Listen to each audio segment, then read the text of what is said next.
Yan, tas sa baba, pataas. Dito, ma'am. Sige, sa gilid muna. Tas sa kabila. Taas mo pa ng yan.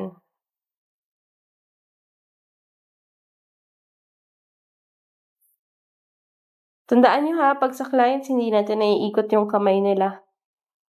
So, kailangan medyo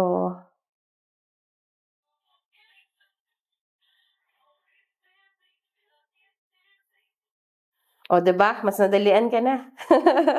Kanina kasi sinusunod-sunod mo siya eh, kaya nahirapan ka. Masyadong malayo.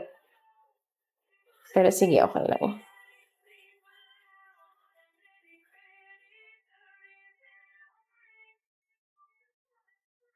Diretso lang. Huwag mo siya masyadong ilayo.